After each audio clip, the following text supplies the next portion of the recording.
రాష్ట్రంలో మావోయిస్టు ఉద్యమం తుది అధ్యాయానికి చేరుకుంది. రేపో మాపో భారీగా లొంగుబాట్లు ఉంటాయని తెలుస్తోంది. ఒకే రోజు 150 మంది మావోయిస్టుల లొంగుబాటుకు రంగం సిద్ధమైంది.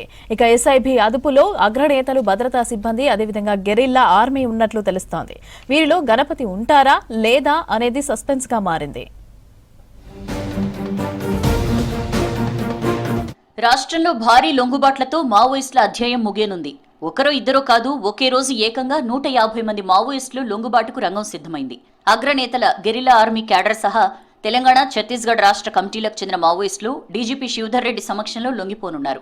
ఇప్పటికే అగ్రనేతలు తిప్పిరి తిరుపతి అలియాస్ దేవి, మల్లా రాజిరెడ్డి అలియాస్ సంగ్రామ్, బడే చొక్కారావు అలియాస్ దామోదర్, నూనె నరసింహారెడ్డి అలియాస్ గంగన్న డీజీపీ ఎదుట లొంగిపోయారు. వీరితో పాటు అప్పుడే మరికొంతమందిని ఎస్ఐబి అదుపులోకి తీసుకున్నట్లు సమాచారం. వీరిలో అగ్రనేతల భద్రతా సిబ్బందిగా వ్యవహరించిన కీలకమైన పీపుల్స్ లిబరేషన్ గెరిల్లా ఆర్మీ క్యాడర్తో పాటు ఇటీవల ఆసిఫాబాద్ అడవుల్లో అదుపులోకి తీసుకున్న 30 మందికి పైగా మావోయిస్టులు ఉన్నట్లు తెలుస్తోంది.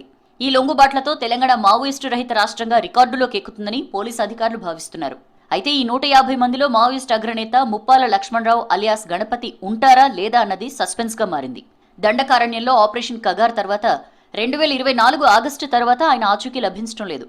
వృద్ధాప్య సమస్యలు, ముఖ్యంగా అల్జీమర్స్ తో బాధపడుతున్న ఆయన్ను చికిత్స కోసం నేపాల్ తరలించారనే అనుమానాలున్నాయి. ఆయన్ను బీహార్ బోర్డర్ వరకు తరలించినట్లు ఛత్తీస్గఢ్లో లొంగిపోయిన ఆశన్న చెప్పినట్లు తెలుస్తోంది.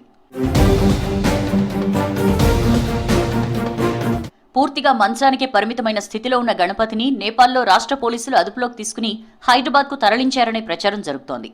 ఇటీవల సీఎం, డీజీపీ ఢిల్లీ టూర్లో అమిత్ షా ముందు గణపతిని ప్రవేశపెడతారని ప్రచారం జరిగింది.